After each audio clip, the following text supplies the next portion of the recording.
So everybody heard, you know, we're going to have a transition period. We turn the lights off on the IRS on December 31st. We turn the lights on the FairTax on January 1st. There'll be a transition period. This is a little complex. We're into developing and leasing here for a minute, but stick with me. All the products that are in inventory on the day we turn off the lights have the income tax costs built into them, right? And there's going to be warehouses full of stuff. Okay. All of that stuff has a SKU number. The magic barcodes, okay, all that stuff has a SKU number. All the retailers can keep up with it, okay? That stuff, no tax is charged on it until the new inventory turn comes in, and then the tax is charged, okay?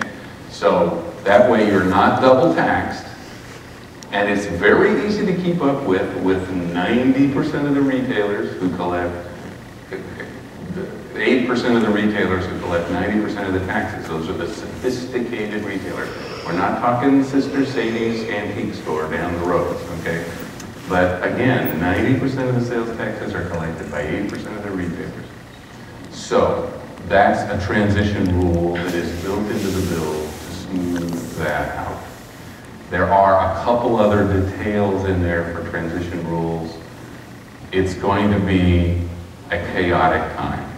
Okay, it will last 3 months to maybe a year.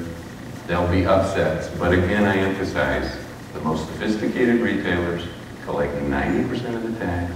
It is no problem for them. I've talked to all 3 companies that supply the point of purchase software to them, which automatically spits out their tax reforms. They all yawn and say, oh, that's just a software upgrade. No problem. So, yes, it will be interesting times. It is unavoidable. We are tearing down an awful system. We have people who still ask me, well, Tom, what am I going to write off my stuff against? And I say, look, you're still living in an income tax world. You'll get your whole paycheck. You don't need to write anything off anymore. Your tax planning is done when you decide to take your wife to McDonald's for your wedding anniversary, or you take her to the top of the Sixes. I don't even know if the top of the Sixes is still in Manhattan, but whatever. You know, that's your tax planning, and perhaps it's your marital planning. But there are going to be upsets. I guarantee it. But I've gotten rid of personal gift, estate, capital gains, alternative minimum, earned income tax credit. I'm giving you a good deal at the other side. What kind of insanity is it that we are filling out forms as complete as this income tax system, which every president since Eisenhower has said they're going to simplify the system? You can find a quote from Eisenhower, you can find a quote from Kennedy, from Johnson, from Nixon, from Carter, from Bush 1, Bush 2, Reagan. Some of them actually got something done. You notice how nonpartisan I'm being here? Every single president we've had has said, I'm going to do something to simplify the tax code. There's a definition of insanity.